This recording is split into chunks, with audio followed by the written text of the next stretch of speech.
Opening এ দুইটা বাঘ আছে, একসাথে হিংস্রতা দেখালে দৌড়ে পালাবে প্রতিপক্ষ দলের খেলোয়াড়রা। তামিম আর ইমনে মুগ্ধ, ওদের নিয়ে বড় স্বপ্ন খালেদ মাহমুদ সুজনের। বলছেন লিটনের এই দলটা স্বপ্নবাজ এবং ক্ষুধার্ত। চারদিকে যখন পাওয়ার হিটিং কোচ জুলিয়ান উডের প্রশংসা, ঠিক তখনই দুশ্চিন্তার বিষয়টা তুলে ধরলেন সাবেক এই অধিনায়ক। সাইফুল রূপকের রিপোর্ট। আমি চাই তাই মারুক, ছয় বলুক, ছয় বলে হিতে বিপরীত না হয়। ছোট তামিমের কাছে বড় ছয়, একের পর এক ছক্কা প্রত্যাশা সুজনের। আবার বড় শঙ্কার কথাও উঠে এলো। নয়া পাওয়ার হিটিং কোচ জুলিয়ান উডের তালিমে তো আরও দুর্বারই হওয়ার কথা তামিমদের। যদিও শঙ্কাটা এখানেই, প্রত্যেক ব্যাটারি উডের দেখানো টেকনিক শিখছেন, আয়ত্তে আনার চেষ্টা চালাচ্ছেন। কেউই কিন্তু এখনও প্রতিযোগিতামূলক ম্যাচে ইংলিশম্যানের পাওয়ার হিটিংয়ের টেকনিক প্রয়োগ করার সুযোগ পাননি। নেদারল্যান্ডসের বিপক্ষে সিরিজেই হয়তো বোঝা যাবে কে কতটা শিখলো। নয়া টেকনিকে কেউ কি রিদম হারিয়ে ফেললো? এশিয়া কাপের মতো বড় ইভেন্টের ঠিক আগে আগে ব্যাটারদের নিয়ে এমন কোর্স বড় দুশ্চিন্তায় ফেলছে সাবেক অধিনায়ক খালেদ মাহমুদকে। আমাদের পাওয়ার হিটিং আমি কোনো সময় সমস্যা দেখি না। আমাদের তানজিদ তামিম কিংবা পারভেজ ইমন, আপনি যার কথাই বলেন, তাওহিদ হৃদয় কিংবা শামীম পাটোয়ারি, এরা কেউ বড় ছয় মারতে পারে না, আমি এটা বিশ্বাসই করি না। সবাই বড় ছয় মারে। ইভেন আমাদের তানজিম সাকিব, ও বড় ছয় মারতে পারে। হয়তো টেকনিক্যালি সে আরও পাওয়ার হিটিং আরও টেকনিক্যালি হয়তো বা সে বলতে পারবে।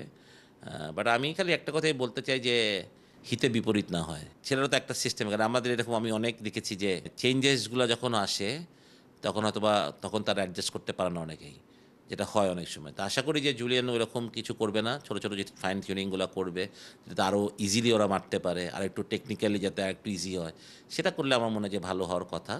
যা তার অনেক এক্সপিরিয়েন্স যাবে।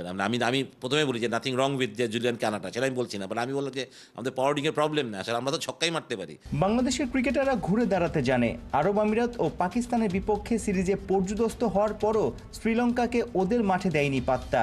মিরপুরে পাকিস্তানকে চমকে দেয় টাইগাররা। হ্যাট্রিক সিরিজ জেতার হাতছানি লিটনদের। আগের টি-20 দল যারা এশিয়া কাপ বিশ্বকাপ খেলছে, এই দলটার মধ্যে আসলে আলাদা কি দেখেন যে এই বাঞ্চ অফ ক্রিকেটার আছে 20 জন যদি ধরি? এদের চোখে অনেক স্বপ্ন আছে, আমি যেটা মনে করি। এরা অনেক ভালো কিছু করতে চায়, they want to prove a lot of things. এবং সবচেয়ে বড় কথা যে টপ অর্ডারে যে এই দুটো ছেলে ব্যাটিং করছে, আমি মনে করি যে ইমন এবং তামিম একদম মানে অল আউট ক্রিকেট খেলা, সত্যি কথা বলতে ভয় ডরহীন ক্রিকেট খেলা, যেটা আমরা চাই, যেটাই হওয়া উচিত। আমার কথাটা যে আপনি ওই রকম ক্রিকেট চান না, যেমন যেরকমভাবে স্টার্ট করে দেয়, হয়তোবা আজকে তামিম ফেল করে, তার ইমন আগায় যাচ্ছে, ইমন ফেল করে তামিম আগাচ্ছে, যেটা হোক। বাট একদিন দুজন যখন একসাথে আগাবে, সেদিনকে কিন্তু যে কোনো বোলিং এগেন্সটা প্রবলেম হবে, আমি বললাম, সেটা সত্যি কথাই। তো আমি ভেরি হ্যাপি যে এই ছেলেগুলা মানে একটা নতুন দল, ওরাও বুঝছে একটা নতুন দল, নতুন স্বপ্ন, সব কিছুই, যে অনেক সিনিয়র প্লেয়ার নাই দলটার মধ্যে, অনেক জুনিয়র স্টার, ইয়াংস্টার আছে। আই থিঙ্ক যে মানে ওরা ভালো কিছু করতে চায়, ওরা জিততে চায়, মানে এই স্বপ্নটা ওদের চোখে মুখে দেখি আসলে। সাইফুল রূপক, ৭১, সিলেট।